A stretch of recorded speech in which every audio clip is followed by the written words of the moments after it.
오늘 본문 말씀 마태복음 4장 1절에서 11절을 읽겠습니다. 그때 예수께서 성령에게 이끌려 마귀에게 시험을 받으러 광야로 가사 40일을 밤낮으로 금식하신 후에 줄이신지라. 시험하는 자가 예수께 나와서 이르되 내가 만일 하나님의 아들이여든 명하여 이 돌들로 떡덩이가 되게 하라.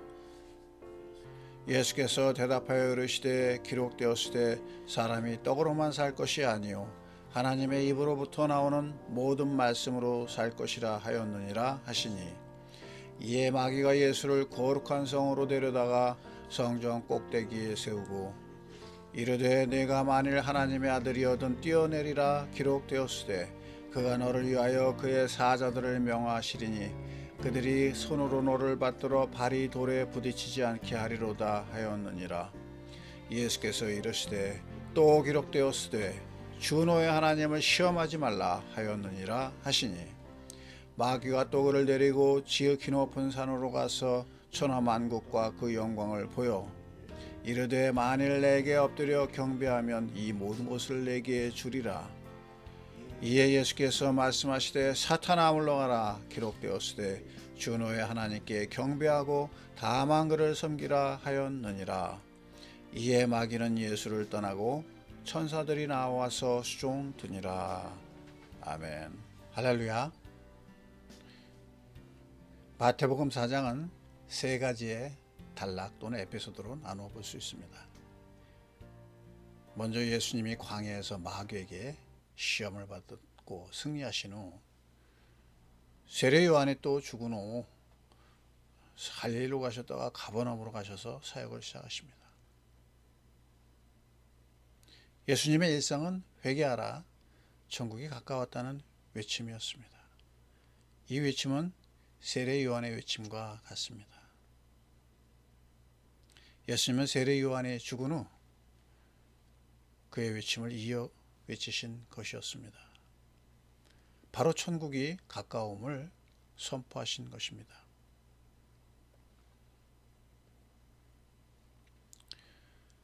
예수님은 갈릴리 해변에서 어부인 베드로와 안드레와 세베대 아들 야고보와 형제 요한을 제자로 부르셨습니다. 그리고 예수님이 제자들과 함께 갈릴리 지역을 두루 다니시며 회당에서 가르치십니다. 천국 복음을 전파하시고 백성들의 병과 모든 약한 것을 고치십니다. 마태복음 4장은 여러모로 3장의 연속임을 알 수가 있습니다. 세례 요한과 같이 회개와 천국의 시작을 선포하셨습니다. 세례 요한에게도 그를 따르던 제자들이 있었습니다. 예수님은 자신의 제자를 직접 선택하십니다. 세례 요한은 예수님을 향하여 고백하였습니다. 나는 그분의 신을 들기도 감당하지 못할 것이다. 그리고 그분은 불과 성령으로 세례를 주실 것이다 라고 이렇게 고백한 것입니다. 그 일이 지금 일어나고 있습니다. 예수님의 그 천국 복음의 사역의 시작은 매우 신속하고 박진감 넘치는 모습으로 보입니다. 세례를 받으시고 성령에 충만하자 예수님은 광야로 가서 거기에 머무르셨습니다. 그리고 40일간의 금식에 들어가셨습니다. 초인적인 금식을 마치고 나자 곧 시험하는 자 마귀가 예수께 다가왔습니다. 그가 어떤 모습이었을는지는 기록되어 있지 않게 알 수는 없으나 그는 매우 실체적인 존재로서 예수께 왔습니다. 그의 말투는 빈정거림이 서려 있었습니다. 내가 하나님의 아들이거든 하고 말을 시작합니다. 이미 하나님의 아들인 것을 모를 바가 아니겠지만 그는 모르는 척 아니면 묘한 의구심을 드러내는 것입니다. 증명해 보여라 하는 투처럼 나옵니다. 반은 인정하지 못하겠다는 태도인 것입니다. 이것은 에덴에서 하와에게 다가와서 한 마귀의 말을 떠올리게 합니다. 하나님이 정말 그러시더냐 하는 의구심입니다. 즉 하나님이 하신 말씀의 진리를 의심을 넣는 것입니다. 하나님이 그리하신 말씀이 정말 그런 뜻으로 하신 것이냐, 선악을 알게 하는 나무 열매를 먹는다고 정말 죽이시겠느냐, 그건 아니지, 아닌 거야. 마귀의 꼬임의 말이 가진 이러한 심리학적이고 윤리적인 또 언어학적인 다양한 측면의 그 해석이 가능할 것입니다. 몇 마디의 말 속에 상당히 우리 인간의 본성에 대하여 심층적인 문제들을 던지는 말이죠. 아무튼 마귀는 예수를 인정하는 척 하며 함정을 파고 자신의 방향으로 유도합니다. 배가 고픈 중에 전능하신 분의 아들쯤 되면 그 능력을 사용하여 돌이 떡이 되게 하는 것은 문제가 없는 일일 수도 있습니다. 여러분, 힘과 능력의 사용보다, 물론 힘과 능력을 가지고 있을 때 얘기입니다. 그 사용보다 더 어려운 일이 무엇일까? 그것은 바로 힘과 능력을 바르게 사용하는 것이 아니겠습니까? 예수님이 몸은 인간이시므로 곧장 떡을 드시면 아마도 건강에 해로울 것입니다. 왜냐하면 금식을 하고 나면 또 금식한 기간만큼 보식을 통해서 서서히 몸이 적응할 수 있도록 해야 되기 때문입니다. 그런 걱정의 문제 이전에 하나님의 신적 능력은 결코 경망하게 사용되어서는 당연히 안 되는 일입니다. 경망하다는 것은 목적에 부합하지 않게 함부로 사용하는 것이죠. 그래서 예수님은 대답하십니다. 기록되었으되 사람이 떡으로만 살 것이 아니요 하나님의 입으로 나오는 모든 말씀으로 살 것이다. 여러분, 예수님은 천국을 이 땅에 이루고자 하는 목적을 가지고 이 땅에 오셨습니다. 이 목적을 위하여 더욱 중요한 것은 하나님의 능력이 이 땅 위에서 무목적적으로 사용되고 발현되는 것이 절대 아니라는 것입니다. 오히려 예수님은 이 땅 위에서의 천국을 위하여 필요한 것이 무엇인지를 마귀에게 가르쳐 주십니다. 바로 이 하나님의 말씀이 이 땅 위에서 존경을 받고 중히 여겨지고 그리고 순종을 얻는 것입니다. 하나님의 말씀이 사람들 사이에서 생명의 말씀이 되는 것입니다. 돌이 떡이 된다는 것은 바로 광야가 사막이 되는 것과 마찬가지입니다. 여러분, 우리가 사는 세상이 갑자기 유토피아가 되기를 얼마나 우리가 또 바람하지 않고 좋아하지 않겠습니까? 누구나 싫어하지는 않을 겁니다. 그러나 예수님이 이루신 에덴은, 천국은 광야가 말 한마디로 능력으로 에덴이 되는 것이 아니었습니다. 기독교인들은 예수 그리스도를 본받아 사는 사람들입니다. 예수 그리스도가 살아가신 태도와 방식과 행동도 따라갑니다. 그보다 더 중요한 것은 그분의 마음입니다. 예수 그리스도의 사역의 첫 시작에서 예수님이 취한 태도와 방식과 행동과 마음은 그래서 매우 중요한 의미를 갖습니다. 이 땅 위에서의 천국의 출발은 바로 하나님의 말씀을 기억하는 것입니다. 광야가 에덴이 되는 것이 아닌 것입니다. 돌이 떡이 되는 것이 아닙니다. 예수님은 마귀의 건방지면서도 유혹적인 말에 하나님의 말씀으로 응수하셨습니다. 그의 하나님의 말씀 중에서도 가장 적합한 것을 기억하셨습니다. 그것이 바로 사람이 떡으로만 살 것이 아니요 하나님의 입으로 나오는 말씀으로 살 것이다 라는 것이었던 것입니다. 이 말씀의 원조는 신명기 8장 3절이죠. 예수님은 신명기의 말씀을 기억하시고 그 말씀을 이 상황에 적용하셨습니다. 그런데 이 말씀이 예수님께서 사역을 시작하시면서 인용하신 구약의 첫 번째 말씀임을 우리가 의미 있게 보아야 합니다. 사람이 사는 길은, 천국은 바로 하나님의 말씀입니다. 떡으로 살고 이 떡을 위하여 얼마나 사람들이 애쓰고 힘씁니까? 속이기도 하고 여러 가지 일들을 벌립니다. 물론 열심히 일하는 사람들이 대부분이죠. 사람들은 떡의 문제로 해악을 서슴지 않기까지 합니다. 이런 점에서 사람이 사는 길에 첫째는 하나님의 말씀임을 우리가 알아야 되겠습니다. 돌로 떡을 만드는 것 자체가 하나님의 말씀을 어기는 것은 아닐 수 있습니다. 그러나 돌로 떡을 만드는 일부터 세상에 많은 문제들이 발생하는 것입니다.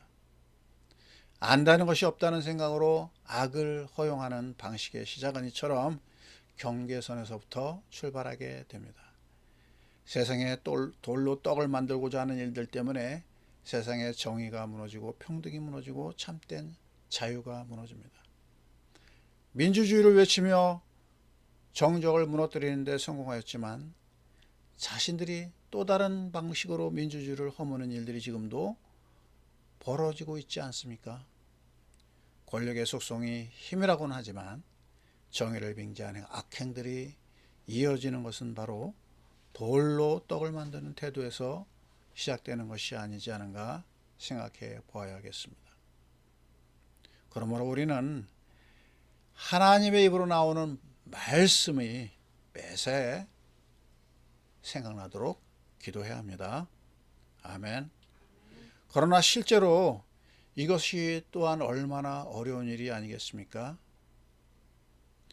특별히 고난의 때에 이르러 하나님의 말씀을 생각하고 그 말씀의 위로와 힘을 얻고 그 말씀을 의지하는 것도 어려운 일이지만 더욱 어려울 때는 바로 이 미혹과 유혹의 때입니다.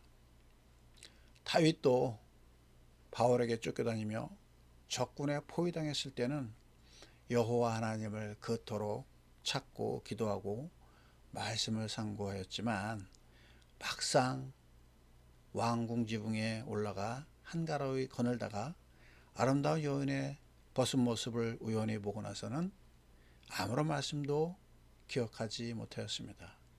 당연히 여호와 하나님을 찾지도 않았습니다. 유혹이 올 때 말씀을 기억하는 신앙이야말로 성숙한 신앙이라고 볼 수 있습니다. 다윗도 못한 일을 하는 것이니까요. 그만큼 쉽지 않음을 기억합시다. 왜냐하면 천국이 바로 이 말씀을 기억하고 따름으로 시작하기 때문입니다. 아멘. 자, 예수님은 이제 두 번째 유혹을 받습니다. 사탄도 이제 예수님의 전략을 차용하여 접근합니다. 마귀는 예수님을 성전으로 이끌고 가는데 성공합니다. 그리고 성전 꼭대기에 예수를 세웠습니다. 그리고 말합니다. 내가 만일 하나님의 아들이거든 뛰어내리라 기록되었으되 그의 사자들을 명하시리니 그들이 손으로 너를 받들어 발이 돌에 부딪히지 않게 하리로다 하였느니라. 4장 6절의 말씀이죠. 역시 하나님의 아들이거든 이라는 조건을 닮으로써 예수께 도전합니다. 빈정거림이죠. 의구심으로 마음을 자극하는 방식입니다. 그는 또한 말씀을 근거로 하여 예수님의 선택을 유혹하기까지 합니다. 여러분, 생각보다 말씀이 우리를 유혹할 때가 없지 않습니까? 말씀 하나 가지고 상대방을 정죄하는 일이 얼마나 우리 크리스찬 가운데 흔합니까? 말씀을 제대로 알고 이해하고 삶에 적용해야 할 필요가 우리에게 있음을 알 수 있습니다. 이단들은 희한한 논리를 앞세워 말씀의 진리를 왜곡하거나 자신들의 주장을 합리화하는 데 사용합니다. 말씀의 오용, 남용입니다. 말씀을 기억하고 그 말씀을 상황과 삶과 삶의 각 처소에서 적용하는 것도 중요하고, 이처럼 말씀을 오용 남용하지 않도록 하는 진실한 태도가 중요합니다. 광야 같은 이 땅에서는 특별히 더합니다.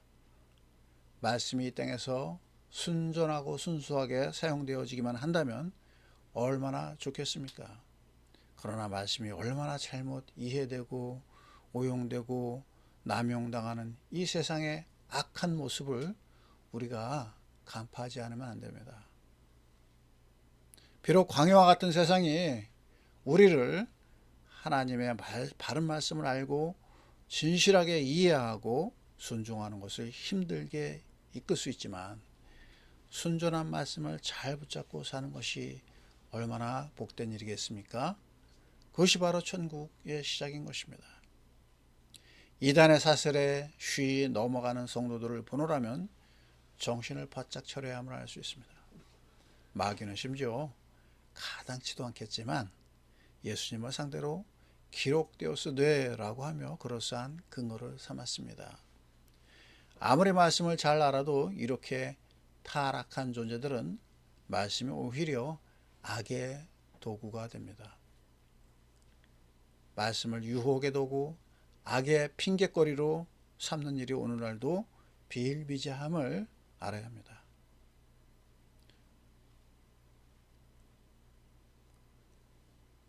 사람이 오늘날 이런 모습을 갖게 된 것의 출발이 말씀에 대한 그릇된 접근과 태도에서 비롯됨을 기억합시다. 예수님은 마귀의 도전에 매우 근본적인 말씀의 원리를 말씀하십니다.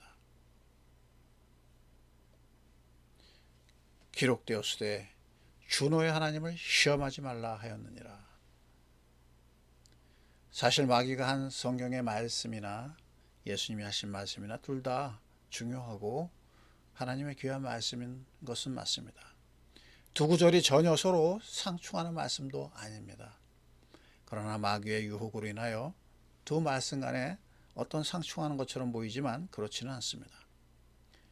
말씀이 오용되지 않도록 또 다른 말씀을 통해 검증하는 것이 중요합니다. 아멘.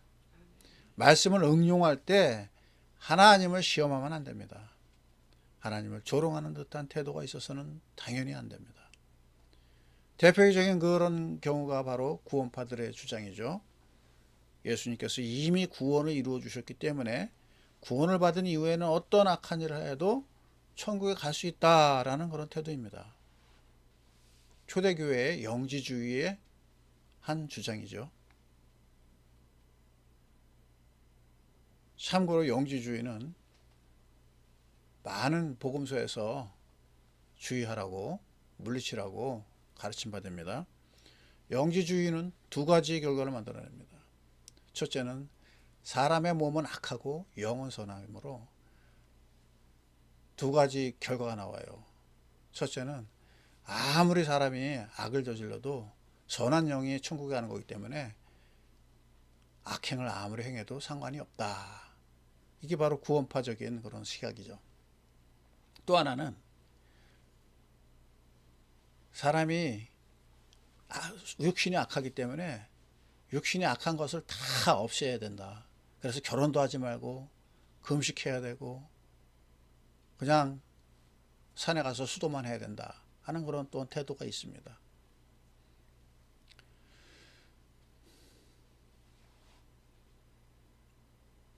여러분, 이 모든 것들이 참으로 상식적으로 어처구니가 없는 그런 사고방식임에도 불구하고 그러한 주장까지 나오는 것이 현실이기도 합니다.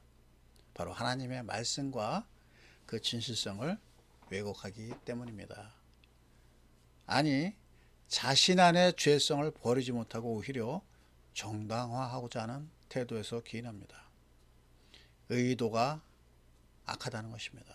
그러므로 성도들은 스스로 말씀을 오용하지 않도록 자신의 양심의 불이 꺼지지 않도록 늘 말씀으로 갈고 닦아 나가야 되겠습니다. 이제 마귀는 마지막 유혹을 펼칩니다. 예수를 높은 산으로 데리고 가서 천하 만국을 보여줍니다. 그리고 만일 나에게 엎드려 경배하면 이 모든 것을 내게 주리라. 세상은 마귀에게 절하도록 합니다. 마귀는 자신의 시각에서 예수를 시험합니다. 이미 예수님은 천하 만국 이상의 것의 주인이십니다. 소유에 대한 집착은 사람들을 악하게 만듭니다. 약하게 만들죠. 사탄에게 절하는 일들이 세상에 가득합니다. 악한 것에 무릎 꿇는 일이 얼마나 쉽게 발생합니까? 얼마 전 중국에 반도체 기술을 넘긴 몇 사람들이 징역형 선고를 중하게 받았습니다. 제가 보기엔 그렇게 중하게 받은 것 같지는 않은데 중형이라고 합니다. 그들이 중국의 업체들로부터 얻은 이익은 그 기술의 가치에 비하면 수백 분, 수천 분의 1도 안 됩니다. 수십조 원의 금전적 가치뿐만 아니라 중국이 지난 수십 년간 해왔던 바와 같이 불법적인 기술 도둑으로 한국의 첨단 기술을 빼가고 그 여파는 단순한 금전의 문제를 벗어나 국가의 미래를 무너뜨리는 결과까지 가게 되는 것입니다. 이처럼 세상은 떡의 문제로 또 천하 만국의 문제로 사탄에게 절하도록 유혹하고 강압하기도 합니다. 그러나 우리 성도들은 하나님을 생각해야 합니다. 다른 어떤 것을 섬기고 그 앞에 무릎 꿇지 않도록 해야 합니다. 오로지 하나님께 경배하고 그분을 섬겨야 합니다. 예수님은 말씀하십니다. 사탄아 물러가라. 기록되었으되 주 너희 하나님께 경배하고 다만 그를 섬기라 하였느니라. 사탄은 물리쳐야 될 대상이지 협상과 교제의 대상이 절대 아닌 것입니다. 예수님은 이 세 가지의 시험을 받으셨습니다. 세 가지의 유혹입니다. 우리 인생에서 만날 수 있는 다양한 종류의 다각적인 그런 유혹들입니다. 육신의 배고픔을 두고 한 시험, 육적인 욕망과 필요의 시험이죠. 또 혼적인 유혹과 영적인 유혹인 것입니다. 배고픔은 괴롭습니다. 그러나 죽으면 죽으리라는 태도로 예수님은 마귀의 시험을 이기셨습니다. 예수님의 선택은 모두 하나님의 기록된 말씀입니다. 그리고 기록된 말씀이 얼마나 중요한가를 예수님께서 몸소 가르치신 것입니다.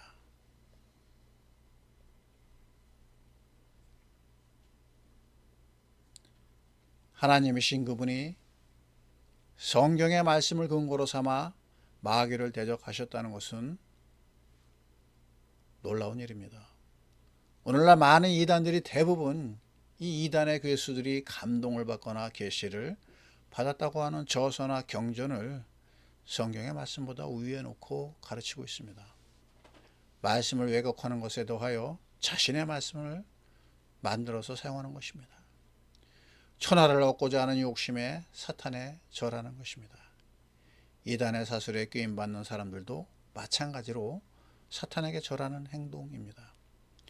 예수님은 회개하라, 천국이 가까웠다는 외침을 2000년 전에 선포하셨지만 오늘날 우리가 사는 세상이 에덴은 아닙니다. 하나님이 온전히 다스리시는 나라, 그 천국의 완성은 아직도 현재 진행형입니다. 지금도 여전히 사탄이 공중권세를 잡고 있습니다. 여전히 많이 광야 같은 곳에 우리가 머물고 있습니다. 예수님은 척박한 이방의 땅 가버나움에서 가르치시고 천국 복음을 전파하시고 백성들의 아픔을 치유하셨습니다. 이 일은 오늘날도 지속되고 있습니다. 모든 사람이 행복해할 만한 에덴과 같은 천국은 아직 도래하고 있지 않습니다. 다만 각자 그리고 교회가 더불어서 하나님이 주신 말씀을 붙잡고 그리스도가 하신 일들을 부지런히 행함으로써 천국을 앞당기도록 힘써야 될 것입니다. 아멘. 기도하겠습니다.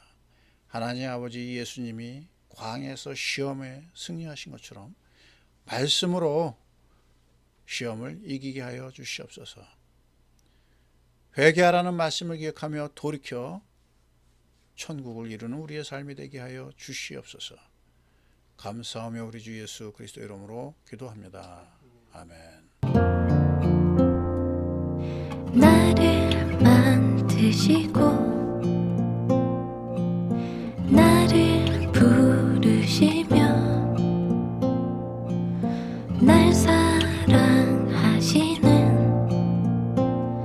오직 단 하나 내 존재의 이유가 되신 주님,